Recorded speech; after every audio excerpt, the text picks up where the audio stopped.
क्या हाल है दोस्तों। एक बार फिर से आप सभी का स्वागत है वर्चुअल लर्निंग के सीरीज़ में। और मैं ऋषि इस बार क्लास 9 लेकर आया हूं। और इसके अंदर आज जो हम टॉपिक कवर करने वाले हैं वो टॉपिक ये रहे। आज की क्लास में हम फ्यूचर वैल्यू फार्मूला का यूज़ करना देखेंगे। और लुकअप फार्मूला हम लोग देख चुके हैं और आज हम वी लुकअप फार्मूला देखेंगे। साथ ही समझेंगे कि लुकअप फार्मूला और वी लुकअप फार्मूला एक दूसरे से कैसे अलग है। इसके साथ ही एच लुकअप फार्मूला भी हम देखेंगे और एक्सेल के अंदर यूज़ होने वाली कुछ रैंडम कमांड्स होती है जिनके थ्रू हम कुछ रैंडम नंबर्स यूज़ कर सकते हैं, वो फार्मूले देखेंगे। और इसके साथ ही टेक्स्ट के अंदर यूज़ होने वाले जो अलग अलग तरह के फार्मूले हैं, ये सारे फार्मूले आज हम देखने वाले हैं आज की इस क्लास में। तो चलिए दोस्तों शुरू करते हैं।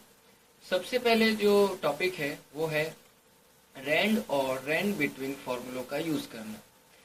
एक्सेल में काम करते समय कई बार आपको कुछ टॉपिक सीखने होते हैं और उसके लिए कुछ बना बनाया डेटा आपको चाहिए होता है, जिसको बनाने के लिए आपके पास टाइम नहीं होता।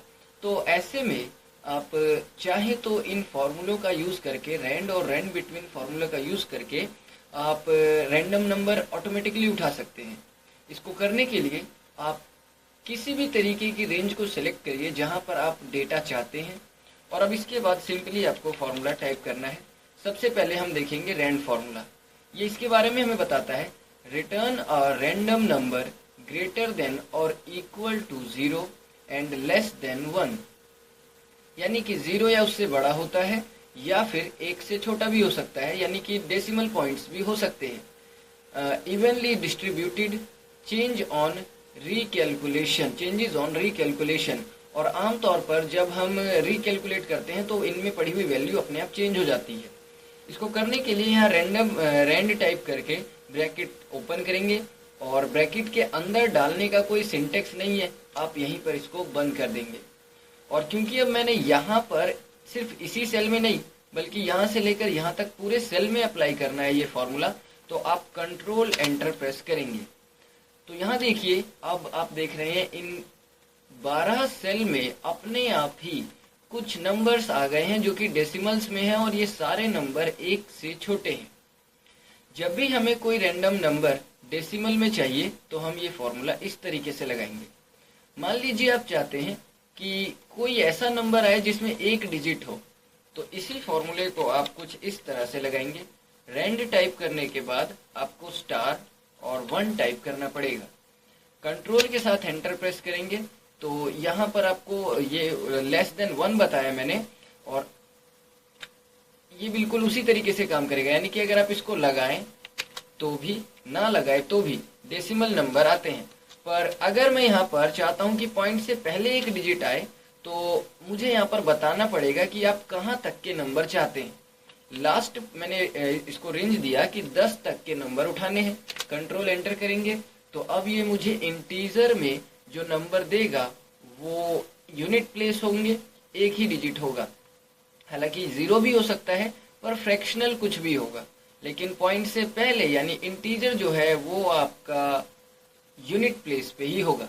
अगर मान लीजिए आपको 100 प्लेस पे चाहिए तो आप इस तरीके से ये फॉर्मूला लगाएंगे, इक्वल्स टू रैंड, और इसमें आपको स्टार लगाने के बाद बताना है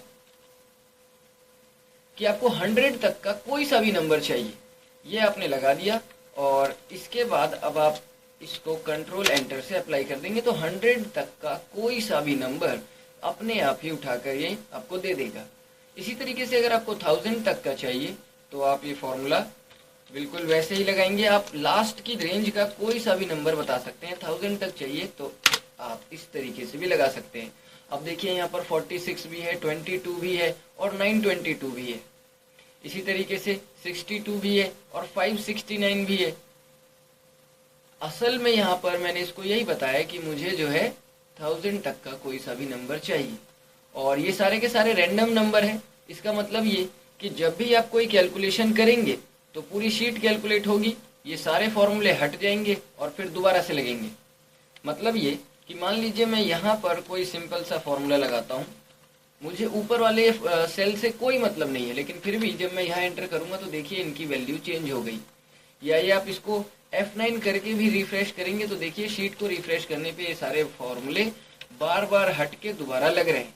तो इसको फिक्स करना मैंने आप लोगों को बताया था कि अगर आप इन वैल्यू को फिक्स करना चाहते हैं तो आप इसको कॉपी कर लें, और ये मैंने आपको सबसे पहली क्लास में बताया था या सेकंड क्लास में बताया होगा। हम यहाँ से पेस्ट वैल्यू कर सकते हैं, जहां से मैंने कॉपी किया वहीं पे पेस्ट वैल्यू कर दिया। अब देखिए यहाँ पर कोई फॉर्मूला नहीं है और ना ही ये F9 होने पर चेंज होंगे, पर ये वाले F9 होने पर चेंज हो रहे हैं। तो ये था दोस्तों रैंड फॉर्मूले का यूज। इसी तरीके से अगर आप स्टार्टिंग और एंडिंग दोनों ही लिमिट देना चाहते हैं तो उसके लिए आप रैंड बिटवीन का यूज करते हैं। ये फॉर्मूला क्या करता है, random return a random number between the number you specify, यानी जो नंबर आप स्पेसिफाई करते हैं बॉटम में और टॉप में उनके बीच के ही नंबर ये उठाकर देगा, और वो सारे के सारे ही इंटीजर होंगे, इनमें कोई भी फ्रैक्शनल पार्ट नहीं होता। हालांकि ये भी फिक्स नहीं होते हैं, चेंज होते रहते हैं। तो आप बस इसे कॉपी करिए और पेस्ट वैल्यू यहीं पर इसे कर दीजिए। अब ये फॉर्मूला हट गया इन जगहों से, ये सारे आपके फिक्स हो गए। अब आप चाहें तो किसी तरह की कैलकुलेशन में इनको यूज कर सकते हैं। ये मैंने यहाँ पर अब इनका सम कर लिया, पर अभी मैं इन सब का सम नहीं कर सकता, क्योंकि अगर मैं सम कर भी लूँ तो जो रिजल्ट आएगा वो बार बार चेंज होता रहेगा, तो वो किसी काम का नहीं है। तो इसलिए मैंने इनको फिक्स करने का तरीका आप लोगों को समझाया। अगला जो हम सीखेंगे वो है फ्यूचर वैल्यू फॉर्मूले का यूज करना। आपको याद होगा पिछली क्लास में मैंने आप लोगों को पीएमटी फॉर्मूले का यूज करना सिखाया था, जिसके अंदर हम एक पर्टिकुलर लोन अमाउंट के ऊपर एक पर्टिकुलर इंटरेस्ट और पीरियड के हिसाब से ईएमआई कैलकुलेट करते थे। ये तो होता था कि जब आप कोई लोन लेते थे और उसको ईएमआई भरते हुए चुकाते थे, लेकिन कई बार आप ऐसा तरीका इन्वेस्ट करने के लिए यूज करते हैं। जैसे आपने रिकरिंग डिपॉजिट अकाउंट या एलआईसी के बारे में सुना होगा, जिसमें हम क्या करते हैं, हम कुछ समय के लिए तय कर लेते हैं कि हम हर बार बैंक को ये पैसे देंगे और बैंक हमें उसके ऊपर इंटरेस्ट देगा। मान लीजिए मैंने एक ऐसा रिकरिंग डिपॉजिट अकाउंट खोला है जिसके अंदर मुझे हर महीने, और ये 5 महीनों का टोटल पीरियड है, हर महीने मुझे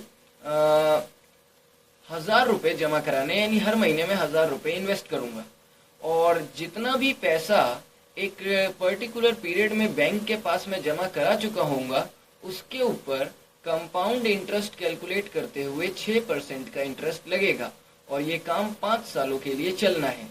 तो ये कुछ इस तरीके से होता है कि पहले महीने में आपके पास स्टार्टिंग अमाउंट कुछ नहीं होता है, बल्कि आप 1000 रुपये जमा कराते हैं, और फिर इस महीने के एंड में आपको 1000 रुपये के ऊपर 6% का इंटरेस्ट मिलता है, जो होता है 60 रुपये।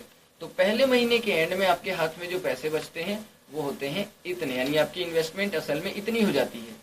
यही पैसा अगले महीने के लिए आपका स्टार्टिंग अमाउंट हो जाता है। इक्वल लगा के हम पिछले साल के लास्ट अमाउंट को इस बार का स्टार्टिंग अमाउंट बना देंगे, और फिर आप अगले महीने 1000 रुपये दोबारा देते हैं। फिर जो आपको इंटरेस्ट मिलता है वो होता है इन दोनों का जो जोड़ होगा, यानी ये और ये, इसके ऊपर आपको 6% का इंटरेस्ट मिलेगा। एंटर कर देंगे तो अब ये इतना हुआ। तो एंड में जो आपके पास टोटल अमाउंट बचा वो है ये प्लस ये और प्लस इनके ऊपर का इंटरेस्ट। तो अब आपके हाथ में जहां आपने 2000 रुपये जमा कराए वहां आपके पास 2183 रुपये 6 पैसे बच रहे हैं। यही अगले साल का, अगले महीने का स्टार्टिंग अमाउंट है, और इसमें फिर आपने 1000 रुपीज और दिए, और अब इसके ऊपर सेम फॉर्मूला लगना है। तो अब आप क्या करिए, इसको नीचे ड्रैग कर दीजिए, इसको नीचे ड्रैग कर दीजिए, और इसे भी नीचे ड्रैग करिए, और इसे भी नीचे ड्रैग कर दीजिए। आपका काम हो जाएगा। कुल मिलाकर आप 5 महीने में 5000 रुपये भरेंगे। इंटरेस्ट मिलते मिलते आप जो 5000 रुपये जमा करने के बाद 5 महीने बाद जब पैसे लेने जाएंगे तो आपको इतना पैसा मिलता है। ये इंटरेस्ट बिल्कुल उसी तरह से कैलकुलेट हुआ है जिस तरीके से पीएमटी में आपने अपने एक बैलेंस को चुकाया था, पर इस बार आपने बैलेंस नहीं चुकाया है, बल्कि आपने किस्तें भर भर के एक इन्वेस्टमेंट क्रिएट करी है। ये सारा काम जो मैंने आपको ऐसे कैलकुलेट करके दिखाया, ये सारा काम मैं एक छोटे से फॉर्मूले से लगा सकता हूँ, जिसे हम कहते हैं फ्यूचर वैल्यू फॉर्मूला। इसके लिए आप FV टाइप करेंगे और ब्रैकेट ओपन करेंगे। सबसे पहले ये आपसे रेट पूछ रहा है तो अब आप रेट बता देंगे, फिर आपसे ये नंबर ऑफ पीरियड पूछेगा यानी कि ये, और फिर ये आपसे पूछेगा PMT यानी कितने की किस्तें आप भरने वाले हैं। तो मैं 1000 रुपए की किस्तें भरने वाला हूँ, कॉमा। अब ये पूछता है प्रेजेंट वैल्यू। तो प्रेजेंट वैल्यू वो वैल्यू होती है, मान लीजिए कि आप 1000 रुपए तो 5 महीने के लिए जमा कराने वाले थे, पर साथ में आपने 15,000 रुपए पहले महीने से ही शुरुआत से ही डाल रखे हैं, यानी 15,000 रुपए शुरू में ही दे दिए। तो वो आपका पहले महीने का स्टार्टिंग अमाउंट होता है। अगर ऐसा कोई पैसा आपने दिया है तो वो आप प्रेजेंट वैल्यू में बता देंगे। हालांकि ये जरूरी नहीं है, ये ऑप्शनल होता है। अभी मैं इसे ऐसे ही कॉमा लगा के खाली छोड़ रहा हूँ। फिर टाइप में आप ये बताएंगे कि आपको लास्ट महीने में, जैसे मैंने लास्ट महीने में 1000 रुपए का अमाउंट दिया, तभी आप ये डिपॉजिट तोड़वाना चाहते हैं, या लास्ट महीने की EMI देने के बाद उसका इंटरेस्ट लगाने के बाद वो महीना जब खत्म होगा तब आप ये इन्वेस्टमेंट तुड़वाना चाहते हैं। कब ये काम करना है तो आप ये बता देंगे। अगर हाँ है यानी कैलकुलेट करना है इंटरेस्ट तो 1 लगाएंगे, नहीं तो 0 लगाएंगे। अब मैं अगर मान लीजिए 0 लगाता हूँ तो ये मुझे क्या रिटर्न करता है, ये मुझे रिटर्न करता है जब मेरे पास पिछले साल का जो बैलेंस था वो ये था, फिर मैंने 1000 रुपए और दिए और देने के बाद मैंने ये डिपॉजिट तोड़वा लिया, मतलब इन दोनों का जोड़ करके मुझे पैसा मिलेगा। यानी 4637 प्लस 1000 इज इक्वल टू 5637। तो वो ये मुझे यहाँ पर यही दिखा रहा है कि असल में आपने EMI दी लास्ट और फिर उसको तोड़वा लिया तो आपको इंटरेस्ट नहीं मिलेगा। पर अगर आप EMI भरने के बाद 1 महीने इंतजार करते हैं और उसके बाद इंटरेस्ट मिलता है तो आपको इतने पैसे मिलते हैं 5975। तो वो आप यहाँ पर ऐसे बताएंगे, यहाँ 0 न लगाकर 1 लगाना है। तो अब देखिए 5975 रुपये ही आपको बताएगा। ये बिल्कुल करेक्ट है और इस तरीके से हम फ्यूचर वैल्यू फॉर्मूले को लगाते हैं। दोस्तों ये जो काम हमने किया है ये कंपाउंड इंटरेस्ट कैलकुलेशन है। आमतौर पर बैंक और दूसरे तरह के इन्वेस्टमेंट में कंपाउंड इंटरेस्ट ही कैलकुलेट किया जाता है, यानी ब्याज के ऊपर भी ब्याज लगता है, जिसे हम चक्रवर्ती ब्याज कहते हैं। हालांकि मैं आपको सिंपल इंटरेस्ट के हिसाब से भी कैलकुलेट करना सिखाऊंगा, लेकिन वो आगे की क्लासों में आएगा। फिलहाल अभी आप फ्यूचर वैल्यू फॉर्मूले को इसी तरीके से देखेंगे। अब हम जो फॉर्मूला देखने वाले हैं वो है लुकअप और वी लुकअप। लुकअप फॉर्मूला मैं आप लोगों को पहले ही क्लास 7 में करा चुका हूं और इसके बारे में मैंने आप लोगों को इस डेटा पे समझाया था कि लुकअप फॉर्मूला तब काम करता है जब आपके पास आपका डेटा असेंडिंग ऑर्डर में पड़ा हो, तो आप उसमें कोई भी हॉरिजॉन्टल वैल्यू बताकर सर्च कर सकते हैं और आपका तभी ये एक्यूरेट रिजल्ट देगा जब आपका डेटा असेंडिंग ऑर्डर में लगा हो। पर मजबूरी है कि डेटा असेंडिंग ऑर्डर में लगा हो। मान लीजिए मेरा डेटा असेंडिंग ऑर्डर में नहीं है और ना ही मुझे इसको असेंडिंग ऑर्डर में लगाने की परमिशन है, तो ऐसे में फिर मैं क्या करूँगा?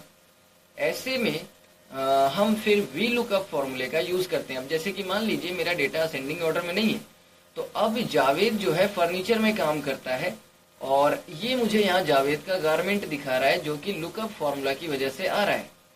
तो ये गलत है। ये हमने क्लास 7 में देखा था। इसी को मैं कॉपी कर लेता हूँ और अब हम इसे क्लास 9 में एक नए सिरे से देखेंगे, जिसमें मैं इसको वी लुकअप के थ्रू बताऊंगा। वी लुकअप फॉर्मूला इस खामी को हटा देता है कि आपको आपका डेटा असेंडिंग ऑर्डर में रखना पड़ेगा, बल्कि आप इसको जैसा है वैसा रखते हुए ही वैल्यूज फाइंड कर सकते हैं। बस आपको करना ये है कि अपना एक डेटा बनाइए। उस डेटा की जो हेडिंग्स है वो आपके पास होनी चाहिए। आप क्या ढूंढना चाहते हैं वो होना चाहिए और साथ ही साथ हर एक कॉलम का एक नंबर होना चाहिए और वो भी 1 से ही शुरू हो और आगे ऐसे ही बढ़ेगा। और अब आप यहाँ पर वी लुकअप फॉर्मूला लगाते हैं। इसके अंदर लुकअप वैल्यू वही बतानी है जो आपने बताया था, F4 कर देंगे यानी फिक्स। फिर आपको टेबल एरे बताना है, टेबल एरे यानी लुकअप वेक्टर। लुकअप वेक्टर यानी वो पूरा का पूरा डेटा जो आप में ढूंढना चाहते हैं, जिसमें ढूंढना चाहते हैं, ये मैंने सिलेक्ट कर लिया और F4 कर देंगे। इसके बाद ये मुझसे पूछता है कॉमा लगाने पर कॉलम इंडेक्स नंबर। असल में ये काम अभी तक तो लुकअप फॉर्मूले के जैसा ही चल रहा था। मैंने लुकअप वैल्यू बताई, मैंने पूरा टेबल बताया और उसके बाद हम लुकअप फॉर्मूला में ये डिपार्टमेंट जानने के लिए डिपार्टमेंट सेलेक्ट करते थे। पर वी लुकअप में ऐसा नहीं है। वी लुकअप में आपको डिपार्टमेंट जानने के लिए ये नहीं बताना कि ये वाला कॉलम है, बल्कि ये कॉलम का नंबर क्या है, इस डेटा में ये कौन से नंबर पे आता है। तो ये आता है दूसरे नंबर पे, तो आप जो कॉलम इंडेक्स नंबर है वो दूसरे नंबर के तौर पर देंगे। कॉमा लगा के अब आपको बताना है, ये पूछता है रेंज लुकअप। रेंज लुकअप का मतलब आप ये बताएंगे कि आपका डेटा अप्रोक्स है या अप्रोप्रिएट है, या आप किस तरीके से इसको देख रहे हैं। असल में जो मेरा डेटा है वो असेंडिंग ऑर्डर में नहीं, असेंडिंग देखिए यहाँ पर ये मुझे लिखा हुआ भी दिखा रहा है, approximate match the value in the first column of table array must be sorted in ascending order. यानी अप्रोक्सीमेट का मतलब ये हो जाएगा कि अगर आपने इसमें हाँ भरी तो आपका डेटा असेंडिंग ऑर्डर में है, अगर आपने ना भरी तो मतलब आपका डेटा असेंडिंग ऑर्डर में नहीं है। तो मेरा डेटा असेंडिंग ऑर्डर में नहीं है, मुझे असल में फॉल्स वाला बताना है, यानी एग्जैक्ट मैच के लिए V lookup will only find an exact match. अगर आपने ये बताया तो वो क्या करेगा, वो उसी को ढूंढेगा जो आपने बोला है। नहीं तो अगर आपने ये चुना तो जैसे कि मान लीजिए आपने जावेद को ढूंढने के लिए बोला है, अगर जावेद नहीं भी मिला तो भी वो कुछ ना कुछ दिखा ही देगा। देखिए यहाँ मैं ये चुनता हूँ, इसको चुनने के लिए आपको यहाँ पर रेंज लुकअप में बताना पड़ेगा एक बताने का मतलब ट्रू हुआ और 0 बताने का मतलब फॉल्स हुआ।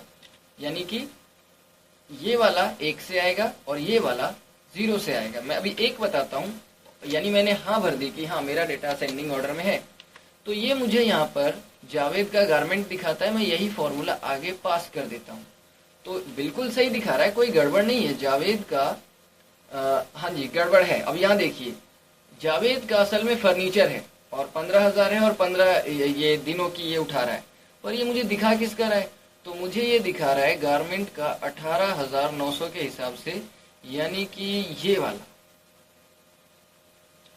असल में क्या काम हो रहा है, उसने इस डेटा को चेक करना शुरू किया और चेक करने कुछ इस तरीके से शुरू किया कि उसने सबसे पहले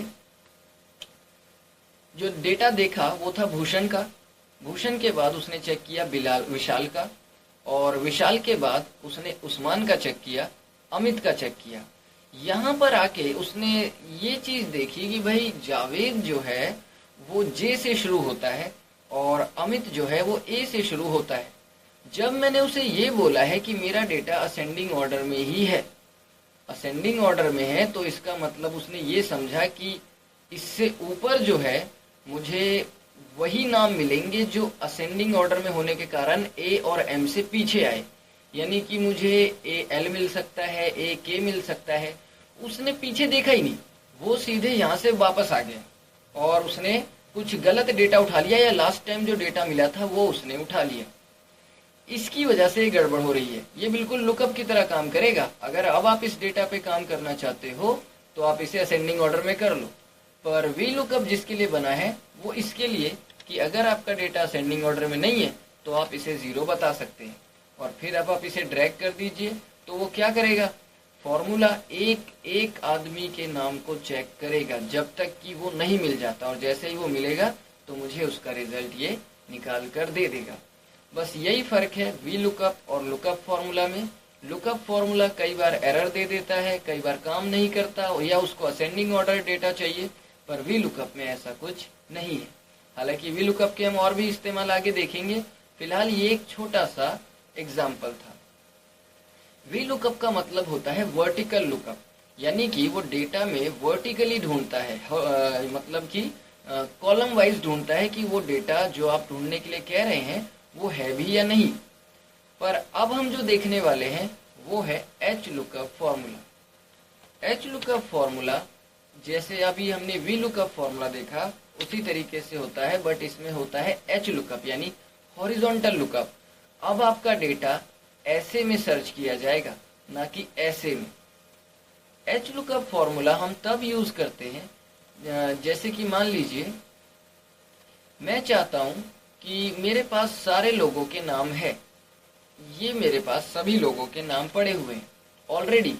पहले मेरे पास सभी कॉलम की हेडिंग पड़ी होती थी, पर अब इस बार मेरे पास सभी के नाम पड़े हुए हैं और ये नाम कुछ ये थे। अब मैं यहाँ पर ये चाहता हूँ कि अगर मैं यहाँ पर डिपार्टमेंट डालूं तो सभी लोगों के डिपार्टमेंट आ जाए। अगर मैं यहाँ पर सैलरी डालूं तो सभी लोगों की सैलरी आ जाए। अगर मैं यहाँ पर डे डालूं तो सभी लोगों के कितने दिनों की सैलरी है वो आ जाए इसी जगह पे जहाँ पर मैं क्लिक कर रहा हूँ। तो इसके लिए हम एच लुकअप लगाएंगे, क्योंकि जो चीज मैं कंप्यूटर को इस बार बताऊंगा वो चीज होगी ये सब चीजें होंगी डिपार्टमेंट, सैलरी और डे, यानी कि कॉलम में पड़ी हुई चीजें, और ढूंढूंगा किस में, इन नामों में। यानी कि हॉरिजॉन्टली डेटा मुझे फाइंड करना है कॉलम बताकर। और वी लुकअप में मैं क्या करता था, तो वी लुकअप में मैंने हॉरिजॉन्टल डेटा बताकर कॉलमों में ढूंढता था। पर एच लुकअप में ऐसा नहीं है। एच लुकअप में किस तरीके से काम करेगा, इसको देखने के लिए सबसे पहले तो मैं इसको एच कर देता हूँ, खामखा नाम खराब करेगा ही।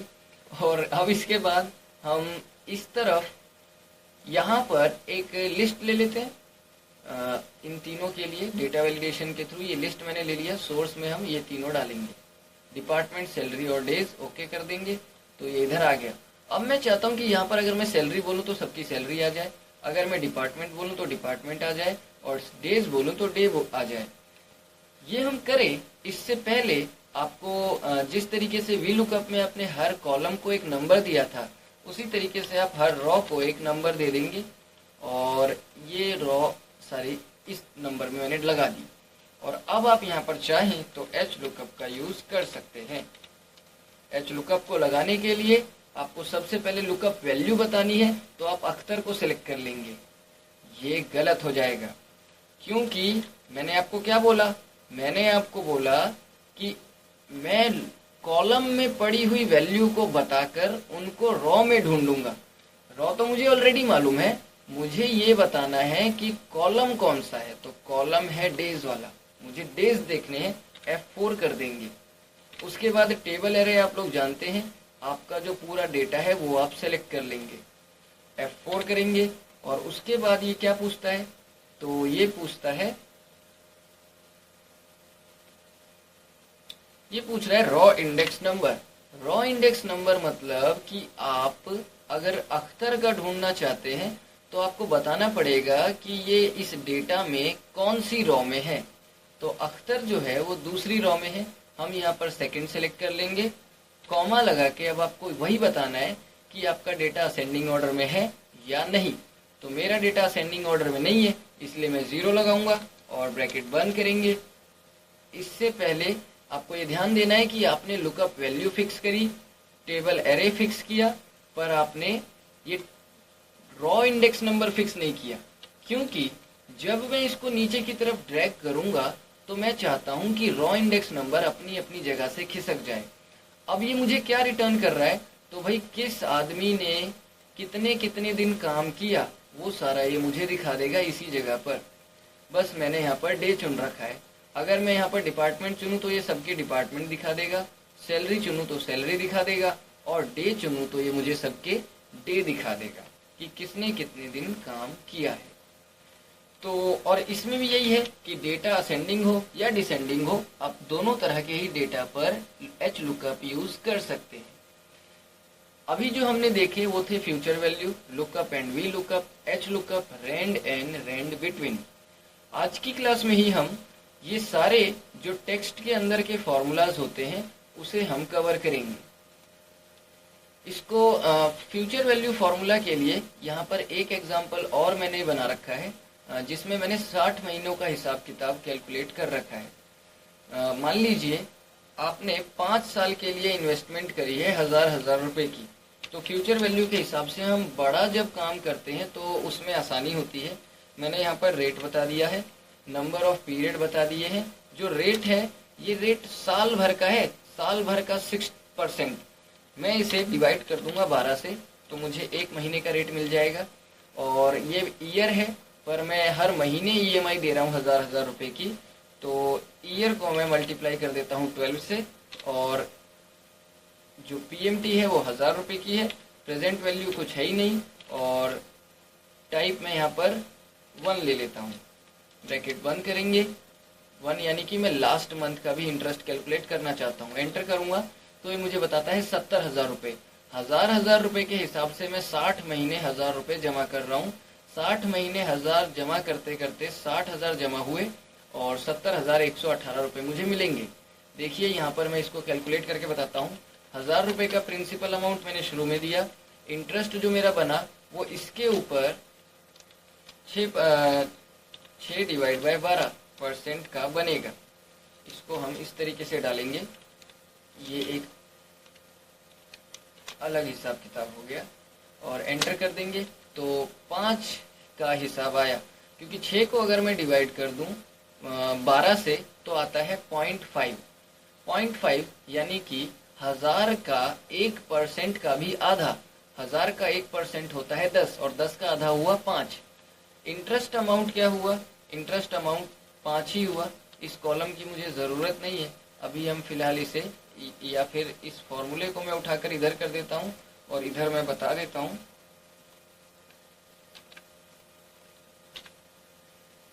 इधर मैं बता देता हूँ कि जो हमारा रेट है वो है 0.5% का, या इसको 0.5% ये हमारा रेट है। और उस हिसाब से जो अमाउंट बनेगा वो ये हुआ। तो टोटल क्या हुआ? टोटल ये हुआ 1000 प्लस में इंटरेस्ट का रेट, टोटल बन गया। यही आपका स्टार्टिंग अमाउंट होगा। जो पिछले साल था वो 1000 रुपये आपने फिर दिए। इंटरेस्ट क्या लगा? तो इंटरेस्ट सीधा सा है, वो तो आपका यही है। इसी को कॉपी करके आप नीचे तक पेस्ट कर दीजिए। हर बारी आप इतना ही इंटरेस्ट दे रहे हैं, मतलब इतना इंटरेस्ट रेट लग रहा है हर महीने का। जो दे रहे हैं वो तो अलग है। इसको आप यहाँ तक चुन लेंगे और पेस्ट कर देंगे। इसके बाद जो इंटरेस्ट लगेगा, जो इंटरेस्ट अमाउंट लगेगा वो होगा इस पे प्लस इस पे इनका 6 डिवाइड बाय 12%। तो ये इतना हुआ। और टोटल करेंगे तो ये प्लस में ये प्लस में इसको कर देंगे, एंटर करेंगे, ये हो गया। अब आप ये सारा सेलेक्ट करके इसको नीचे ड्रैग कर दीजिए, आपको 60 महीनों का हिसाब किताब मालूम पड़ जाएगा। 70,118 बता रहा है मुझे ये, और जो मैंने कैलकुलेट किया था वो भी मुझे इतना ही बता रहा है। तो दोस्तों इस तरीके से भी हम बड़ी बड़ी कैलकुलेशन कर सकते हैं। आगे अब हम टेक्स्ट के अंदर के फॉर्मूला देख रहे हैं, जिसके अंदर सबसे पहला है केयर फॉर्मूला, या केयर फॉर्मूला को यूज करना। देखिए केयर फॉर्मूला क्या करता है? Return the character specified by the code number from the character set of your computer. Computer के अंदर हर एक कंप्यूटर सिस्टम की अलग प्रोग्रामिंग होती है, उसका एक अपना ही आर्किटेक्चर होता है, उसकी एक अलग ही सिस्टम प्रोग्रामिंग होती है। कंप्यूटर के अंदर हर एक चीज, जो भी आप कीबोर्ड से या कोई भी डेटा जो आप कंप्यूटर में फीड कर सकते हैं, इसका एक नंबर होता है। यानी कि अगर मान लीजिए आप ए डालते हैं तो हमारी भाषा में ये ए या 1 या 0 या Z, ये सब हमारी भाषा की चीजें हैं। असल में कंप्यूटर इसे ये नहीं समझता। कंप्यूटर में हर एक चीज का एक कोड होता है, और जैसे ए का कोड होता है 65, 1 का कोड होता है 49 यानी 49, Z का या 0 का जो कोड होता है वो 48 होता है। ये सब चीजें होती है। कैपिटल ए का जो कोड होता है वो आई थिंक कैपिटल ए का कोड होता है 65 और स्मॉल ए का कोड होता है 97। अलग अलग तरह के कोड होते हैं और उनकी कैरेक्टर वैल्यूज होती हैं।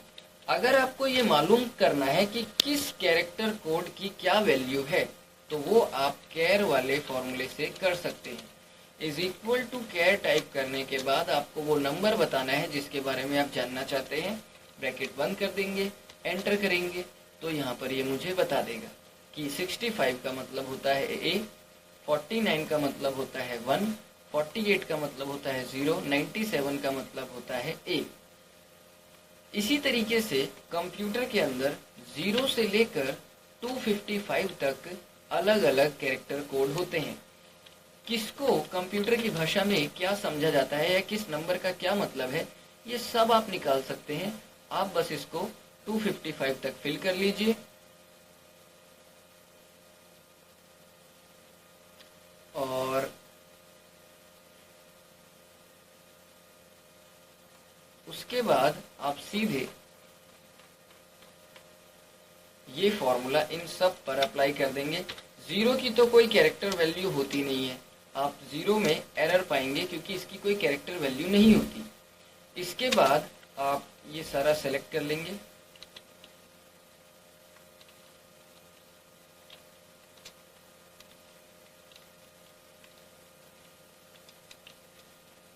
आपको यही फॉर्मूला सीधे नीचे पास कर देना है जहां तक आपने ये काउंटिंग फिल की है। तो अब आप ये देखिए, ये हर एक नंबर का हमारी भाषा का कन्वर्जन निकाल रहा है। हमारी भाषा में किसी भी नंबर को क्या कहा जाता है। जैसे अभी थोड़ी देर पहले मैंने आपको 65 का ए निकाल कर दिखाया था, तो यहाँ देखिए 65 का ए है, 64 का @ 63 का क्वेश्चन मार्क।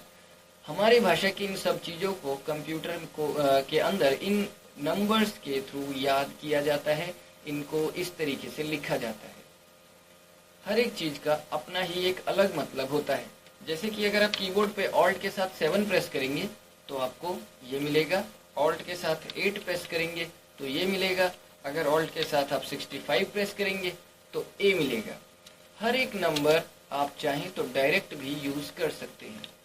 इसमें 1 का मतलब स्पेस से होता है और बाकी सबका कुछ ऐसा होता है जो दिख सकता है। ये सब कैरेक्टर वैल्यूज हैं। अगला फॉर्मूला है कोड का। अब जैसे आपने इन नंबरों से कैरेक्टर वैल्यू निकाली, वैसे ही किसी कैरेक्टर का नंबर निकालना चाहते हैं। मान लीजिए मैं भूल गया कि जी को कैसे लिखते हैं या एम को कैसे लिखते हैं या डब्ल्यू को कैसे लिखते हैं कंप्यूटर के अंदर, तो वो आप कोड वाले फॉर्मूले से पता लगा सकते हैं कि इस चीज का कोड क्या है। एंटर करेंगे, ए का कोड 65 होता है, जी का कोड 71, एम का 77, डब्ल्यू का 87, इसका कोड होता है 149। देखिए यहाँ पर ये मुझे 7 दिखा रहा है, तो ये चीज अलग है और 149 पे जो दिखा रहा है ये चीज अलग है, दोनों में फर्क है। ये दोनों की मुझे ये दिखा देता है। इसका होता है 63 जो मैंने ऑल्ट के साथ प्रेस किया।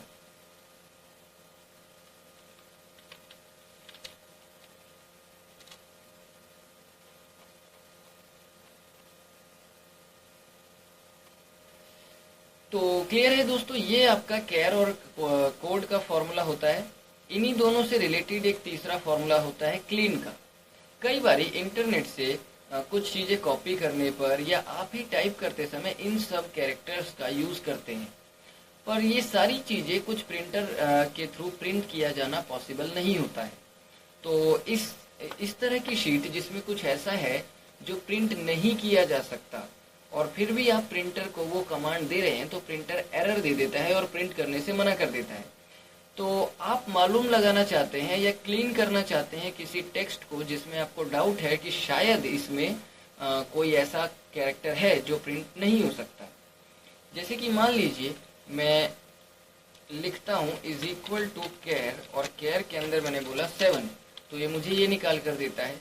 फिर मैं अपना नाम लिखता हूँ, फिर मैं =कैर 8 लिखता हूँ, तो ये मुझे ये निकाल कर देता है। इस तरह की चीज़ें हैं। और मैं एक ऐसा सेंटेंस रखता हूँ जिसमें ये यूज़ हो रहे हैं, तो मैं उसे डायरेक्ट ही यहाँ से क्लीन कर सकता हूँ।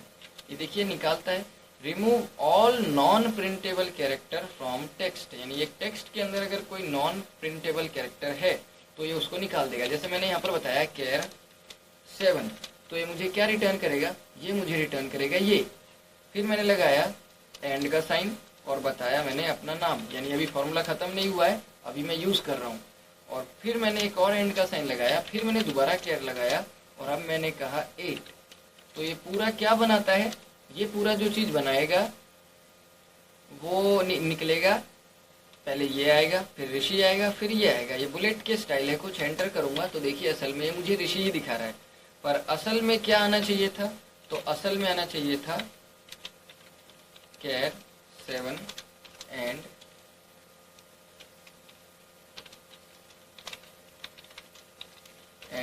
केयर 8। असल में जो चीज आती वो ये होती।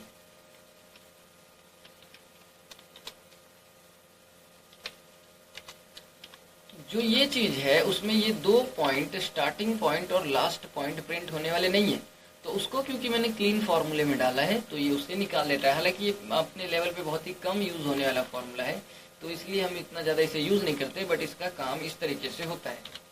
एक होता है कॉन्केटिनेट फार्मूला। कॉन्केटिनेट फार्मूला क्या करता है कि अलग अलग लोकेशन पे आपके पास कुछ टेक्स्ट स्ट्रिंग हो सकते हैं, आप उन्हें बता दीजिए। अगर आप दोनों को जोड़ना चाहते हैं तो ये मैंने दूसरा टेक्स्ट बता दिया कॉमा लगा के, अब मैं तीसरा टेक्स्ट बताता हूँ, तो ये उनको जोड़ के निकाल देगा। एक दो अलग अलग टेक्स्ट को अगर मिलाकर एक टेक्स्ट बनाना हो तो उसके लिए हम कॉन्केटिनेट का यूज़ करते हैं।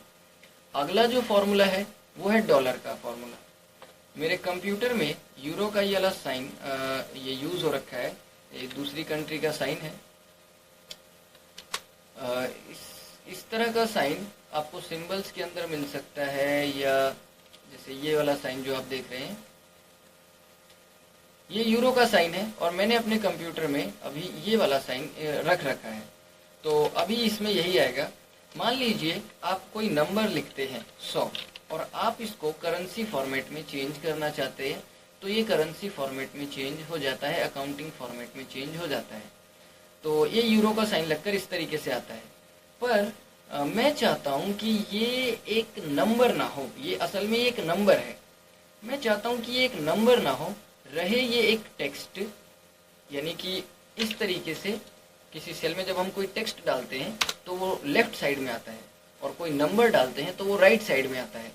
तो मैं चाहता हूँ कि ये जो नंबर है ये टेक्स्ट की तरह सेल के इस तरफ आए और इसकी एक कैरेक्टर वैल्यू हो। तो हम इसके लिए डॉलर फॉर्मूला यूज करते हैं। डॉलर फॉर्मूला के अंदर हम कोई भी नंबर स्पेसिफाई करते हैं, कॉमा लगा के आपको ये बताना है,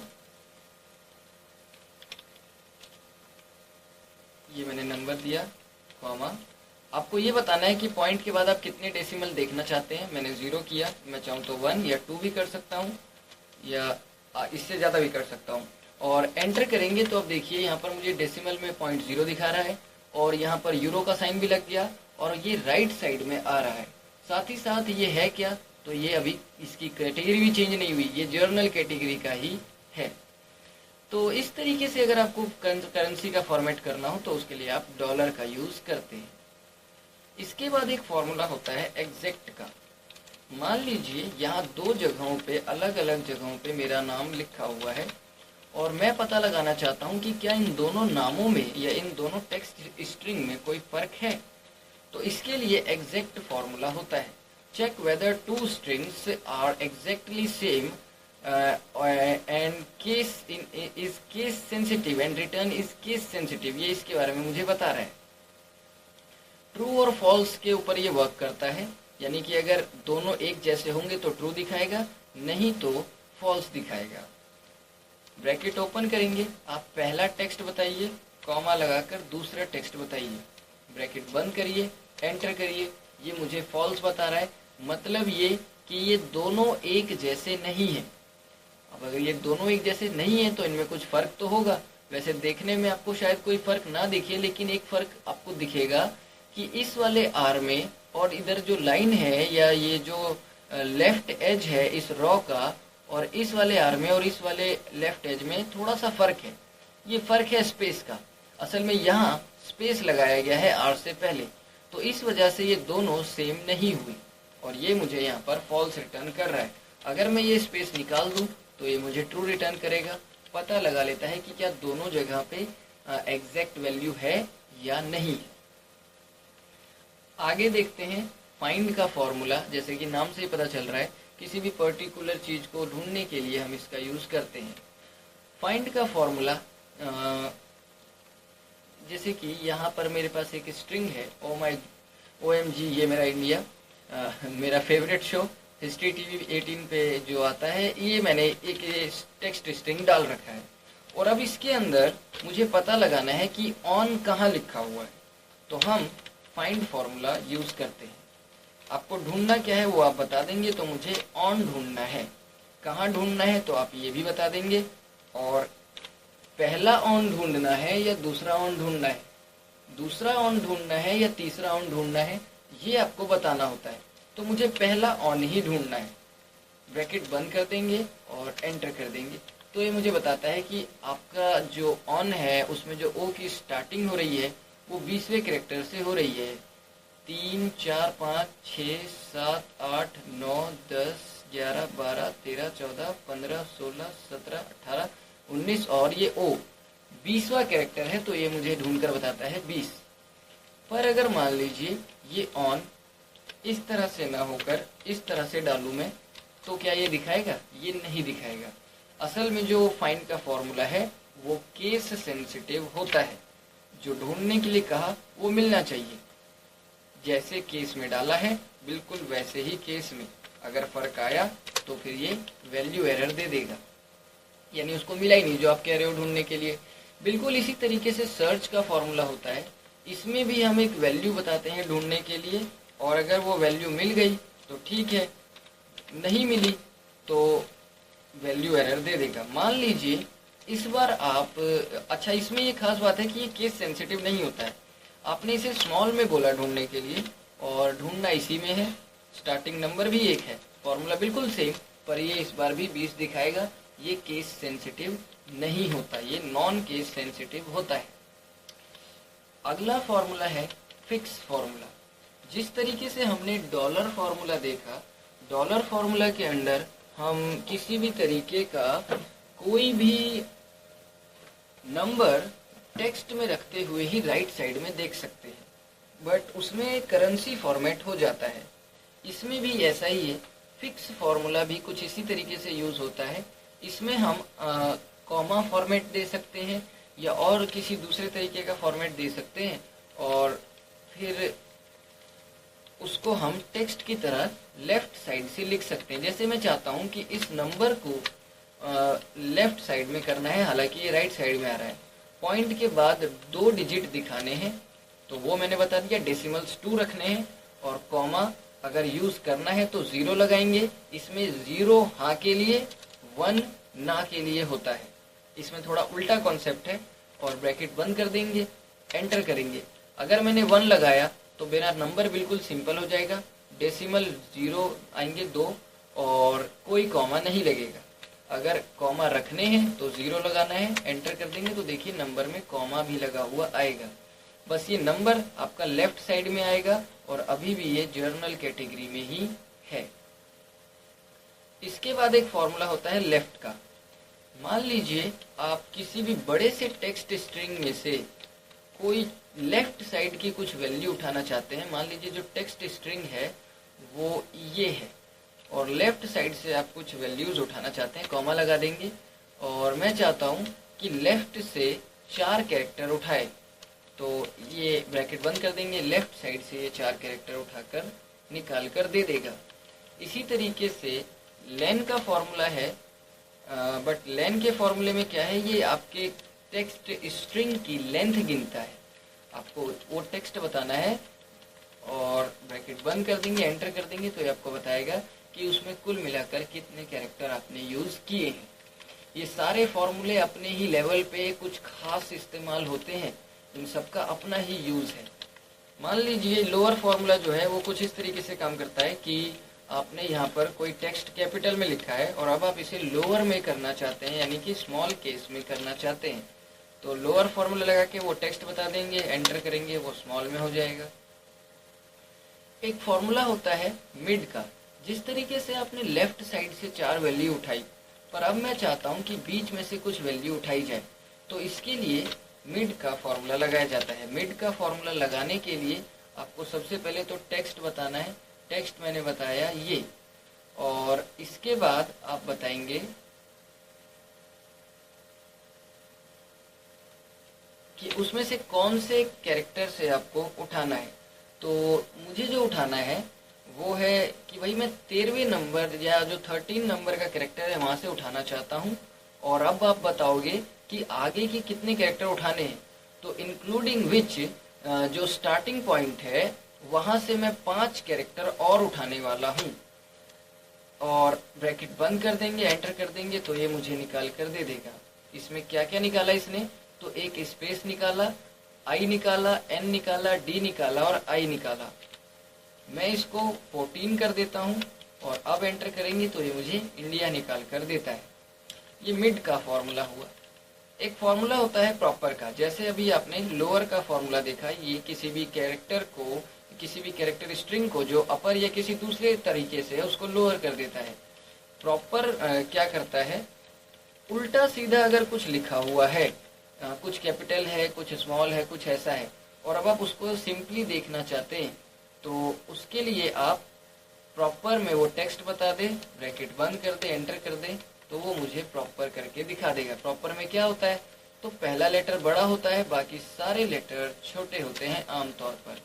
तो ये मुझे ये बनाकर दिखा देगा एक प्रॉपर। हालांकि ये एक जीमेल आईडी है, तो ऐसे जब ये लिखा हुआ था तो समझ में नहीं आ रहा था, पर अब ऐसे में ये समझ में आ जाएगा। अगला जो फॉर्मूला है वो है रिप्लेस का। रिप्लेस फॉर्मूला समझने के लिए आपको फाइंड या सर्च आना जरूरी है। मान लीजिए मैं चाहता हूँ ऑन हिस्ट्री टीवी 18 को हटाकर मैं कुछ और लिखना चाहता हूँ, कोई और चैनल लिखना चाहता हूँ, तो इसके लिए मैं रिप्लेस फॉर्मूला यूज करूंगा। और इसके अंदर मैंने ओल्ड टेक्स्ट बताया ये। अब आप बताइए कहाँ से कैरेक्टर उठाने हैं। तो मैंने इसे बोला कि जो 13th पोजीशन पे कैरेक्टर है, यानी एच, हिस्ट्री का एच, यहाँ मुझे यहाँ से उठाना है और आगे के 7 कैरेक्टर उठाने हैं। कॉमा लगाएंगे। अब आप बताइए कि इसकी जगह पर लिखना क्या है। तो लिखना है तो मैंने इसमें बोला कि आप हिस्ट्री टीवी को हटाकर वाईकॉम 18 टीवी नेटवर्क, यानी वो अपने आप आ जाएगा, बस हिस्ट्री टीवी को हटाकर वाईकॉम लिखना है। एंटर कर देंगे तो वो रिप्लेस होकर ये लिखा हुआ आ जाएगा। हालांकि ये दोनों ही नेटवर्क सेम है, दोनों ही एक ही ब्रॉडकास्ट के थ्रू चलाए जाते हैं। ये मैंने रिप्लेस के थ्रू देखा। एक होता है रिपीट फॉर्मूला। मान लीजिए एक ही बार एक ही सेल में आपको कोई एक वर्ड एक से ज्यादा बार लिखना है, तो वो आप रिपीट फॉर्मूले की मदद से लिख सकते हैं। इसमें बस अब आप टेक्स्ट बता दीजिए। तो मान लीजिए मैं W बताता हूँ और उसके बाद मैं बताता हूँ नंबर की ये कितनी बार चाहिए। तो मैं बताता हूँ 3 बार चाहिए। ये फॉर्मूला यहाँ खत्म हुआ और मैंने कहा एंड और कुछ भी लिखना है। तो वो क्या लिखना है, मैंने डाला abc@gmail.com और ब्रैकेट बंद कर देंगे, एंटर कर देंगे, तो ये यहाँ पर मुझे निकाल कर दिखा देगा इस तरीके से। यहाँ पर एक चीज मैं डाल देता हूँ, अलग से एक डॉट डाल देता हूँ, एंटर करेंगे तो ये पूरी वेबसाइट बन के आ रही है, जिसमें मैंने W एक ही बार डाला था पर ये 3 बार आ गया और फिर .abc@gmail.com बनकर ये आ रहा है। तो इस फॉर्मूले को हम इस तरीके से यूज करते हैं। और जैसा भी मैंने आपको थोड़ी देर पहले लेफ्ट फॉर्मूला बताया, जिसमें लेफ्ट साइड से कुछ वैल्यू उठा रहा था, उसी तरीके से एक फॉर्मूला होता है राइट का। राइट फॉर्मूला राइट साइड से कुछ वैल्यूज उठाता है। इसके लिए आपको =RIGHT राइट टाइप करना है और एक टेक्स्ट स्ट्रिंग बता देना है। अब राइट से आपको कितने कैरेक्टर उठाने हैं ये आप बताइए। मान लीजिए मैं 5 कैरेक्टर उठाना चाहता हूँ, एंटर करेंगे तो ये 5 कैरेक्टर के हिसाब से TV 18 रिटर्न कर रहा है, क्योंकि राइट साइड से 5 कैरेक्टर में यही लिखा हुआ है। अभी मैंने आप लोगों को रिप्लेस फॉर्मूला बताया। रिप्लेस फॉर्मूला में क्या है, आप एक टेक्स्ट स्ट्रिंग लेते हैं, फिर एक इंडेक्स बताते हैं और उस इंडेक्स के हिसाब से फिर हम चेंज पॉसिबल करते हैं। पर मान लीजिए इंडेक्स गिनने का आपके पास टाइम नहीं है, तो आप सब्स्टिट्यूट फॉर्मूला लेंगे। सबसे पहले टेक्स्ट बताना है और अब आप सीधे बताइए कि आप बदलना क्या चाहते हैं। तो मैं बदलना चाहता हूँ हिस्ट्री को। हालांकि हिस्ट्री को बदलने वाला आज तक पैदा नहीं हुआ, लेकिन मैं फिर भी हिस्ट्री को बदलना चाहता हूँ। और उसकी जगह लिखना क्या है, तो उसकी जगह मान लीजिए हमें फ्यूचर लिखना है। और कौन सा वाला हिस्ट्री बदलना है, हो सकता है एक ही स्ट्रिंग में 4-5 बारी हिस्ट्री लिखा हो, तो मैं कह रहा हूँ पहली बार जो हिस्ट्री मिले उसी को बदल देना है। अगर आप यहाँ पर ये ना बताएं तो सारे हिस्ट्री को बदल के फ्यूचर लिख देगा। अगर कई बारी हिस्ट्री है तो एंटर कर देंगे, तो ये यहाँ पर देखिए हिस्ट्री TV18 की जगह फ्यूचर TV18 बन गया। देखिए ये सारे फॉर्मूले हो सकता है आपको उतने यूजफुल ना लग रहे हों, लेकिन असल में ये सारे फॉर्मूले बहुत ही यूजफुल हैं और कभी भी इनसे रिलेटेड कॉम्प्लेक्स टास्क आपको करने को मिल सकता है। जैसे कि मान लीजिए मेरे पास यहाँ पर एक नंबर है और इस नंबर के अंदर बहुत जगहों पे कॉमा लगा हुआ है, और अब मैं आपसे कह रहा हूँ कि ये जितने भी कॉमा है सारे निकाल कर दिखाइए, और एक ही बार में निकलना चाहिए। तो ऐसे में फिर आप सोच में पड़ जाएंगे, बट ये छोटा सा दिखने वाला फॉर्मूला भी आपके बड़े काम आ जाएगा। मैं यहाँ पर सब्स्टिट्यूट का यूज कर सकता हूँ। टेक्स्ट बताया, ओल्ड टेक्स्ट बताना है तो वो मैंने बताया कि इन्वर्टेड कॉमा है। न्यू टेक्स्ट बता देंगे, न्यू टेक्स्ट मैंने बताया ही नहीं कि लिखना क्या है, मुझे तो हटाने हैं ना, उसकी जगह कुछ और लिखना तो है नहीं, तो मैंने ये चीज कर दिया। यहीं पे मैंने ब्रैकेट बंद कर दिया, एंटर करूंगा।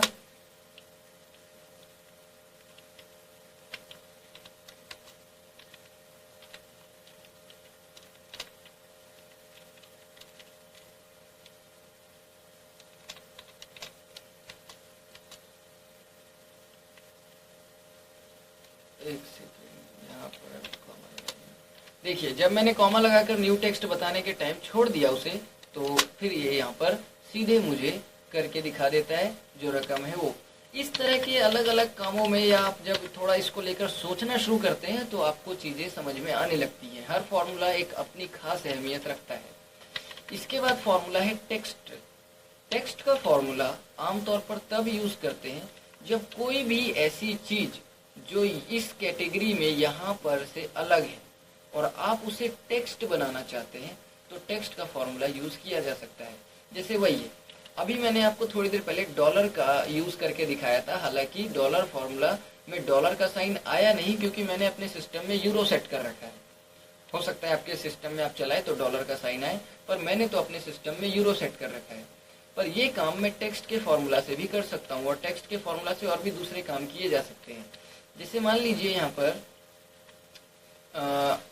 मैंने इससे बोला कि एक वैल्यू, किसी भी वैल्यू को टेक्स्ट में कन्वर्ट करना। वैल्यू का मतलब कोई भी न्यूमेरिकल वैल्यू हो सकती है, उसको टेक्स्ट में कन्वर्ट करना है। फॉर्मेट बता दीजिए कैसे करना है।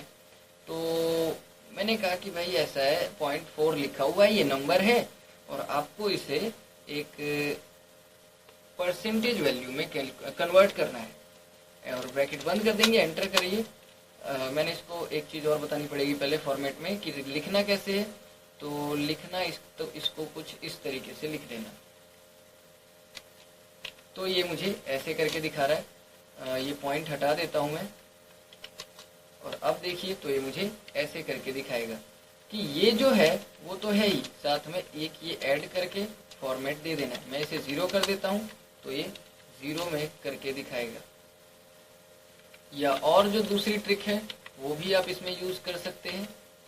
जैसे कि मैंने इसे बोला सिंपली कि 0.4 है, और इन्वर्टेड कॉमा मैंने बोला 0% के हिसाब से निकाल कर लेकर चलेगा, यानी कि इस नंबर को परसेंट में कन्वर्ट करके टेक्स्ट ही रखना है।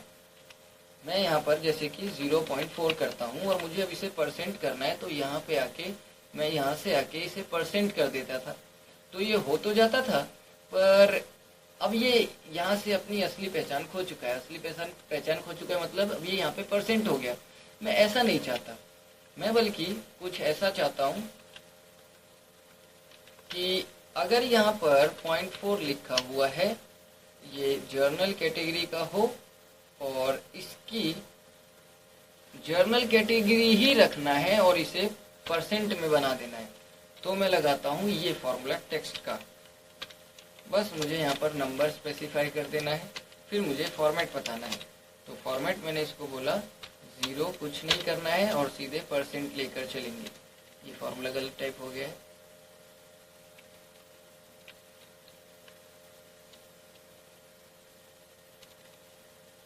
कॉमा लगाएंगे, फॉर्मेट में मैंने बोला 0% इन्वर्टेड कॉमा ब्रैकेट बंद, एंटर करेंगे।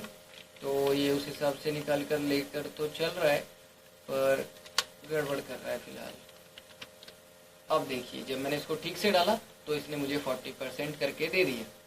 इसी तरीके से यहाँ पर जैसे मैं चाहता हूँ कि ये 121 जो सिंपल लिखा हुआ है ये डॉलर के फॉर्मेट में आए, तो मैंने वैल्यू दे दी 124, कॉमा लगा के मैंने बोला डॉलर लिखा हुआ है, जो इंटीजर वैल्यू है वो आए और जो डेसिमल वैल्यू है वो आए।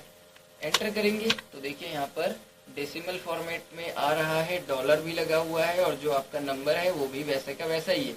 यहाँ से ये कैटेगरी जर्नल है, आपका ये वैल्यू बिल्कुल टेक्स्ट की तरह बिहेव कर रहा है। हालांकि है ये एक नंबर पर ये दोनों टेक्स्ट की तरह बिहेव कर रहे हैं, ये दोनों नंबर की तरह बिहेव कर रहे हैं, ये भी नंबर की तरह बिहेव कर रहा है पर ये टेक्स्ट की तरह बिहेव कर रहे हैं, राइट साइड में आ रहे हैं। किसी भी न्यूमेरिकल वैल्यू को अगर टेक्स्ट में कन्वर्ट करना हो तो हम इसका यूज करते हैं। अगला जो फॉर्मूला है वो है ट्रिम का।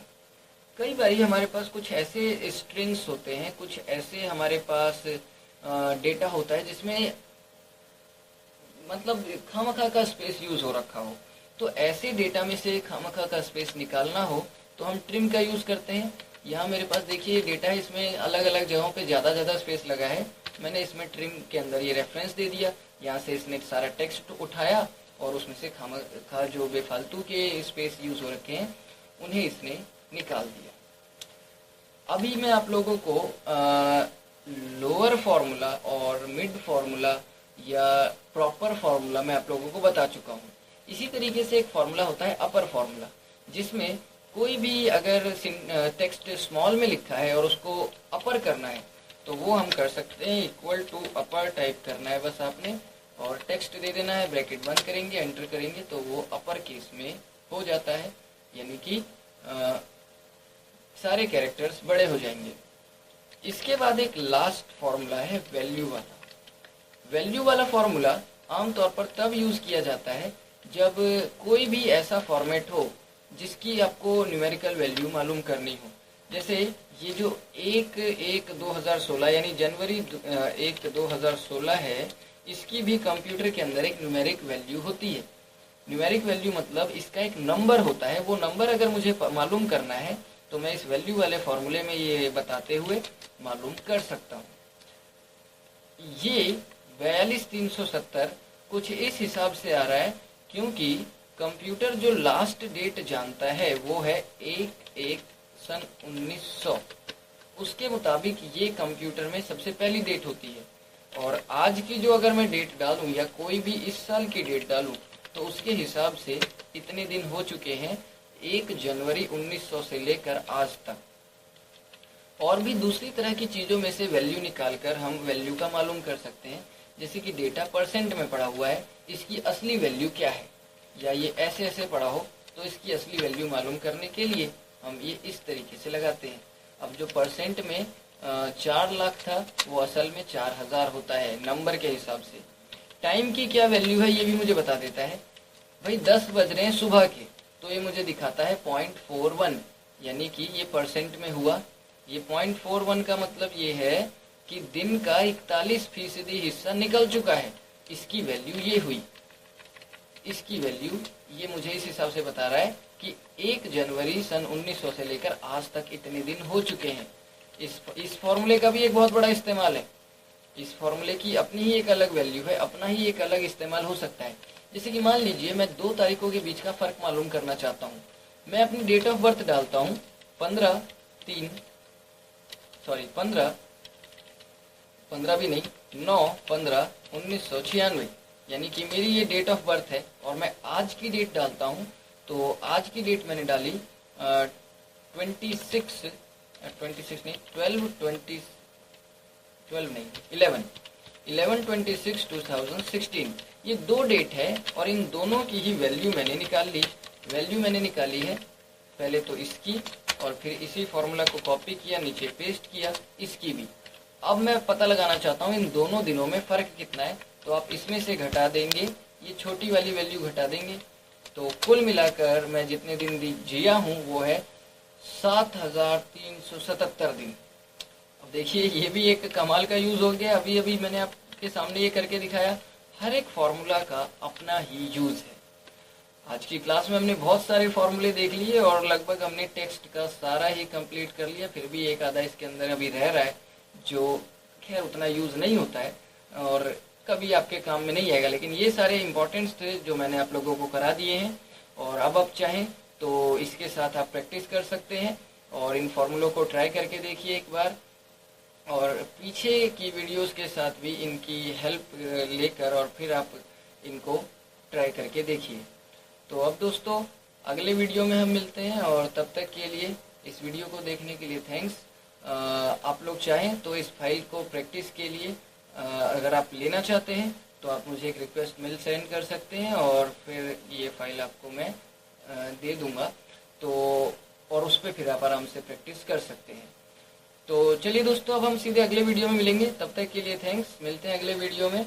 और तब तक के लिए आप इस वीडियो के साथ और इसके इन फाइलों के साथ, इन फॉर्मूलाज के साथ प्रैक्टिस करिए।